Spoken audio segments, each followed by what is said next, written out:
सुप्रभात विद्यार्थी। आज हम हिंदी ज्ञानोदय पाठ 14 इंग्लैंड जाने की तैयारी के आगे का पठन करेंगे। ठीक है, आइए स्टार्ट करते हैं। इंग्लैंड पहुंचने के बाद, हमने यहाँ तक इंग्लैंड पहुंचने के बाद का प्रैक्टिस नहीं किया था, उसका हम पढ़ेंगे।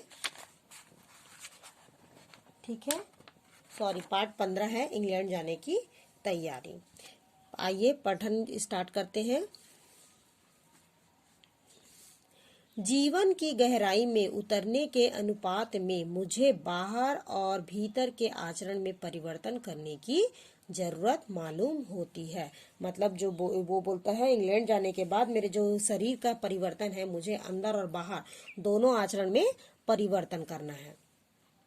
जिस गति से रहन सहन और खर्च में बदलाव हुए हैं, उसी गति से अथवा उससे भी अधिक वेग में से मैंने खुराक में फेरफार करना शुरू कर दिया। क्योंकि इंग्लैंड में उबली हुई चीजों का सेवन करते हैं, इस वजह से अपने आचरण में पूरा फेरबदल कर चुका था। मैंने देखा कि अन्नहार विषयक अंग्रेजी पुस्तकों में लेखकों ने बहुत सूक्ष्मता से विचार किया था। उन्होंने धार्मिक, वैज्ञानिक, व्यवहारिक तथा वैद्यक दृष्टि से अन्नहार की छानबीन की थी। नैतिक दृष्टि से उन्होंने यह कहा था कि मनुष्य का पशु पक्षियों पर जो प्रभुत्व स्थापित हुआ है, वह उन्हें मारकर खाने के लिए नहीं, बल्कि उनकी रक्षा के लिए है। या फिर जिस तरह मनुष्य एक दूसरे का उपयोग करते हैं पर एक दूसरे को खाते नहीं है। ठीक है, मनुष्य जो होते हैं वो एक दूसरे को उपयोग करते हैं, लेकिन मनुष्य एक दूसरे को नहीं खाते। उसी तरह पशु पक्षी भी उपयोग के लिए हैं, खाने के लिए नहीं। और उन्होंने देखा कि खाना भोग के लिए नहीं, अपितु जीने के लिए ही है। इस कारण कईयों ने आहार में मांस का ही नहीं, बल्कि अंडों और दूध का भी त्याग सही बताया और किया। विज्ञान की दृष्टि से और मनुष्य की शरीर रचना को देखकर कई लोग इस परिणाम पर पहुंचे कि मनुष्य को भोजन पकाने की आवश्यकता ही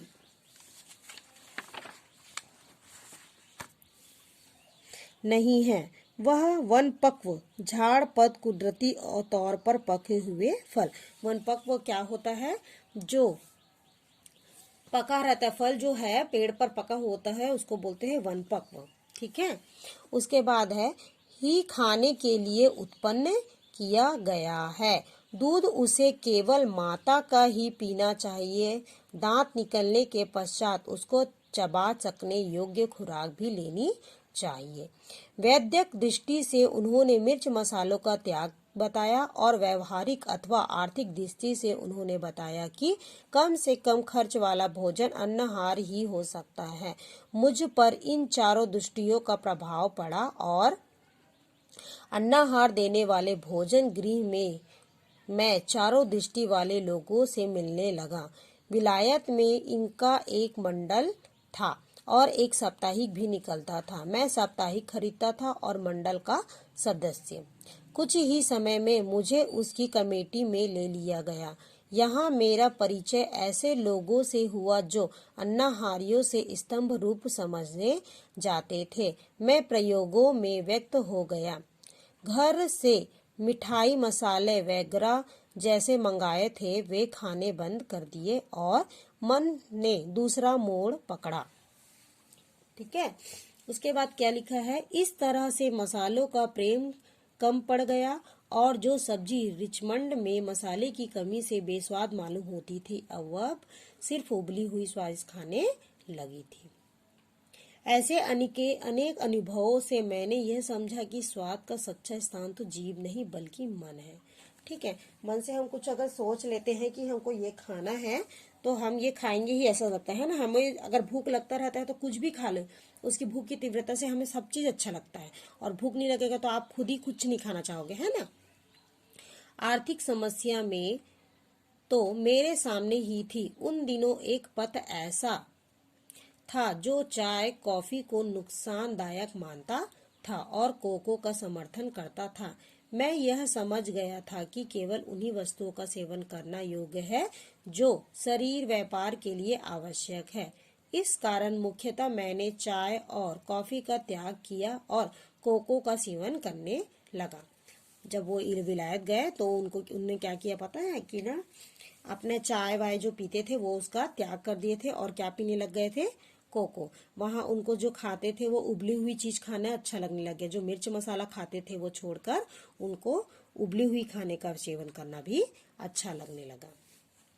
भोजन गृह के 2 विभाग थे। एक विभाग में जितने पदार्थ खाओ उतने पैसे देने होते थे।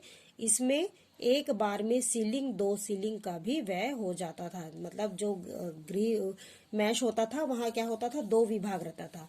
उसमें क्या होता था, जितना पदार्थ आप खाओगे उसके हिसाब से उसको पैसा देना पड़ता था। और दूसरे विभाग में क्या होता है, सीलिंग 2 सीलिंग का भी व्यय हो जाता था। सीलिंग मतलब इंग्लैंड की मुद्रा है ना। सीलिंग यानी क्या होता है, इंग्लैंड की मुद्रा। इस विभाग में अच्छी स्थिति के व्यक्ति जाते थे। दूसरे विभाग में 6 पैनी में 3 पदार्थ और डबल रोटी का टुकड़ा मिलता था। मतलब देखो, जैसे जिसकी परिस्थिति अच्छी है, जो अमीर घर के आते थे, जो मतलब अच्छे लोग होते थे, उन लोग क्या करते थे, दूसरे विभाग में 6 पैनी पदार्थ में खाते थे। ठीक है। जिन दिनों मैंने बहुत किफायतदारी शुरू की थी उन दिनों में अक्सर 6 पैनी वाले विभाग में जाता था। ऊपर के प्रयोगों के साथ उप प्रयोग तो बहुत हुए। कभी स्टार्च वाला आहार त्यागा, कभी सिर्फ डबल रोटी और फल पर ही रहा, और कभी पनीर, दूध और अंडों का भी सेवन किया। नेक्स्ट पेज में देखते हैं हम। यह अधिकारी प्रयोग उल्लेखनीय है। यह 15 दिन भी नहीं चल पाया। स्टार्च रहित आहार का समर्थन करने वालों ने अंडों की बहुत स्तुति की थी और यह सिद्ध किया था कि अंडे मांस नहीं है। यह तो सही की थी और यह सिद्ध किया कि यह तो सही है कि अंडे खाने से किसी जीवित व्यक्ति को दुख नहीं पहुंचता है। इस दलित के भुलाव में आकर मैंने माताजी के सामने ही की हुई प्रतिज्ञा के रहते भी अंडे खाए, किंतु मेरा वह मोह क्षणिक था। प्रतिज्ञा का नया अर्थ लगाने का मुझे अधिकार न था। अर्थ तो प्रतिज्ञा कराने वाले का ही है। माना जाता था मांस न खाने की प्रतिज्ञा कराने वाली माता को अंडों का तो विचार ही नहीं आ सकता था।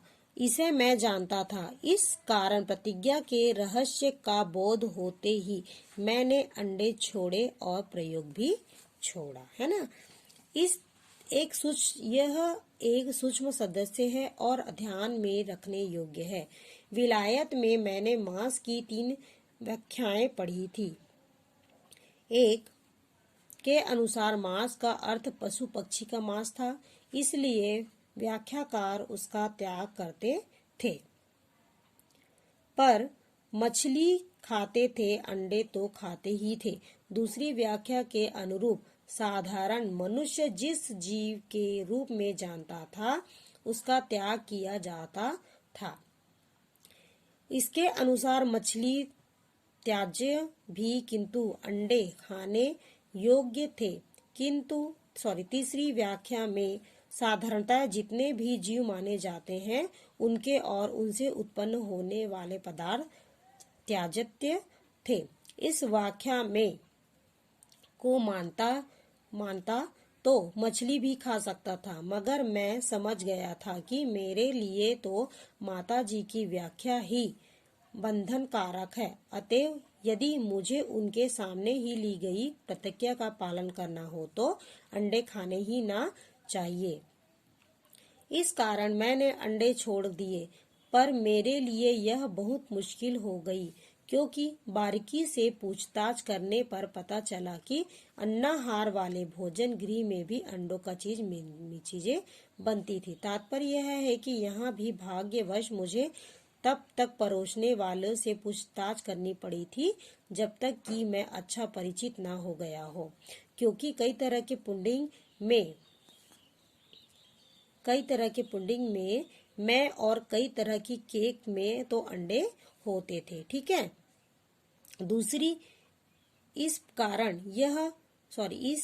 एक तरफ से तो मैं जंजाल से छूटा, क्योंकि थोड़ी और एकदम सादी चीजें ही ले जा सकता था। दूसरी तरफ थोड़ा आघात भी लगा, क्योंकि जीभ से लगी हुई कई चीजों को मुझे छोड़ना पड़ता था। वह अज्ञात क्षणिक था। प्रतिज्ञा पालन का स्वच्छ, सूक्ष्म तथा स्थायी स्वाद उस क्षणिक स्वाद की अपेक्षा मुझे अधिक प्रिय लगता था। मतलब जो गांधी जी थे, इंग्लैंड जाने के बाद जो मिर्च मसाला खाते थे वो भी त्याग दिए थे उन्होंने, अंडा मछली सब पूरा त्याग दिया था। ठीक है। स्थायी स्वाद मतलब हमेशा रहने वाला स्वाद उनको अच्छा लगने लगा। ठीक है। या आप लोग का वर्क यहाँ पे कंप्लीट होता है बेटा। Today is work complete. Thank you.